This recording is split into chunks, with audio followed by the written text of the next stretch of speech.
नमस्कार मित्रांनो, स्वागत आहे तुमचं. आज पुन्हा एकदा बकासूर पळाला. कालसुद्धा पळाला आणि आजसुद्धा पळाला आणि आज असा पळाला की सगळ्या महाराष्ट्रानं बघितलं. गट सुट्टा निघतो परंतु सेमीला काय होते काय कळणं झाले.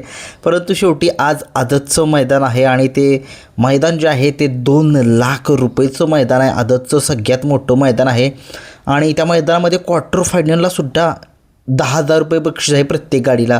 म्हणजे एक छोटं मैदान नाही, चांगलं मोठं मैदान आहे. मैदान जे आहे ते STC लाईव्ह या चॅनलवरती आहे आणि बकासूर आज कोणासोबत पळाला? बकासूर आज शॉर्ट गन नंद्या या नंदीसोबत पळाला. काय गाडी पळाली, डोळ्याचं पारणं फेडणारी गाडी पळाली. सुंदर अशी गाडी जी आहे ती आज जी आहे ती सेमीसाठी पात्र झालेली आहे. कारण की बकासूर सगळ्या महाराष्ट्राला माहीत आहे की तो सलग 4-5 दिवस 6 दिवस म्हणलं तरी पळू शकतो. कारण की त्या नंदीमध्ये अशी धमक आहे की सगळ्या महाराष्ट्राला माहीत आहे की तो काय चीज आहे आणि त्यानं खरंच संबंध महाराष्ट्राला एक वेड लावून टाकले त्याच्या या पळण्याच्या जोरावरती. आणि सुंदर अशी गाडी ज्या ती चांगली पळाली गाडी, म्हणावी अशी गाडी पळाली म्हणावी लागेल. आणि कारण की तुम्हाला माहिती आहे सुट्टा ज्यावेळेस गटाला निकाल घेतो त्यावेळेस थोडासा आराम मिळतो बकासूरला. आणि बकासूर आज चांगला एक छान पळाला आणि आदतमधलं त्याच्यावर वासरू होतं शॉटगन नंद्या नावाचं आणि ते सुद्धा एक चांगलं पळालं. शॉटगन नंद्या नावाचं वासरू आदतमधलं वासरू आहे. बघूया आता कशा पद्धतीनं ते साथ देते. कारण की कसं आहे,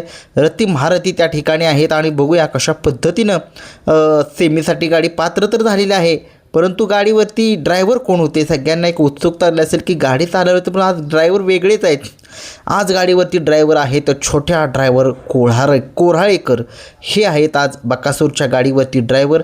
आणि बघूया आपला बकासूर, सगळ्या महाराष्ट्राचा लाडका बकासूर कशा पद्धतीनं आज गटपास झाला आहे. गट क्रमांक 3मध्ये गाडी जी पळाली आहे आणि तास क्रमांक 3वरूनच गाडी 4वरून पळाली.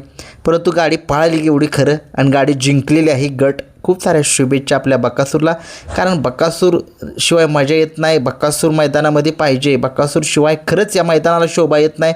आणि आज मला असं वाटत होतं की पळायचं नाही, परंतु मी रात्री तुम्हाला सांगितलेलं होतं, सकाळी पण सांगितलं होतं की बकासूरच्या नावाच्या चिठ्ठ्या निघालेल्या आहेत. बकासूर कदाचित पळूसुद्धा शकतो किंवा महाराजसुद्धा पळू शकतो. आणि तुम्हाला सांगितलं पृथ्वीदादा खुटवळ यांच्यासुद्धा नावाने चिठ्ठी आहे. म्हणजे बघा, म्हणजे चिठ्ठी तीच निघाली घाणंदकरांच्या नावाने सुद्धा आणि पृथ्वीराजदादा खुटवळ यांच्या नावाने सुद्धा आणि मोहिल शेठ धुमाळ यांच्या नावाने सुद्धा, म्हणजे तिघांच्या नावाने चिठ्ठी होती.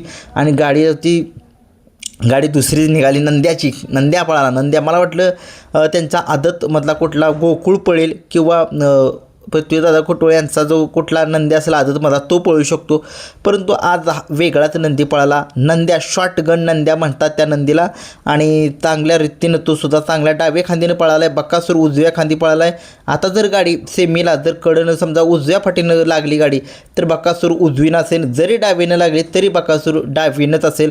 आता बघावं लागेल कारण की हे वासरू आहे आदत वासरू, त्याला थोडंसं पब्लिकनं पळायचा अनुभव कमी असेल, त्याच्यामुळे बकासूर जो आहे तो चांगला सांभाळून गेला. आणि तुम्हाला माहितीच आहे छोट्या ड्रायव्हर कोऱ्हाळेकर खूप दिवस झाले बसले नव्हते बकासूरच्या गाडीवर, परंतु आज योग जो आहे तो जुळून आला आणि योग चांगला जुळून आला. कारण की छोट्या ड्रायव्हरसुद्धा एक हिंद केसरी ड्रायव्हर आहे, त्यांच्याकडे सुद्धा एक टॉपचा नंदी आहे बाजी नावाचा, तो सुद्धा आज पाळण्यासाठी मला वाटते असेल किंवा नसेल. परंतु आज खरंच डोळ्याचं पारणंच फेडलं म्हणावं लागेल बकासूरनं. कारण की काल 2 फेरं पळून तरी आज फ्रेश पळतोय, म्हणजे काही चेष्टा नाही आहे. परंतु खरंच बकासूरला मानला पाहिजे. बकासूर सगळ्या महाराष्ट्राला माहीत आहे, तो जोपर्यंत पळतोय तोपर्यंत सगळे लोक जे आहेत ते व्ह्यूज सगळ्या लोकांना येत आहेत.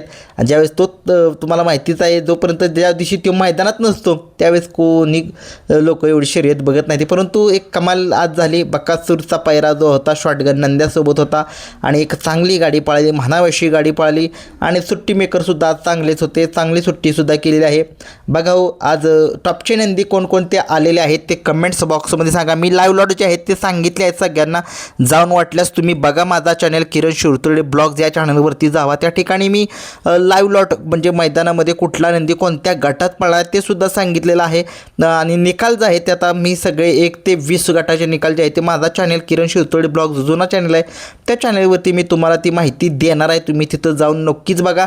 आणि आज बकासूरने शंखनाद केलेला आहे, तो आज सुद्धा पळाला आहे. कदाचित आज 100% फायनल गुलाल मिळावा आज बकासूरला, कारण की खूप लोकांना एक उत्सुकता असते की बकासूरशिवाय मजा नाही. बकासूरची गाडी काल हरली, परंतु जाऊ दे, शेवटी एका हाराने, गोटच्या सर्जाच्या हाराने, म्हणजे दोघांच्या एक पराभव झाल्यामुळे की त्यांचं अस्तित्व संपत नाही. ते या बैलगाडा शर्यत क्षेत्रामध्ये खूप असे नामांकित नंदी आहेत, ते कमबॅक करायचं त्यांना माहीत आहे. धन्यवाद.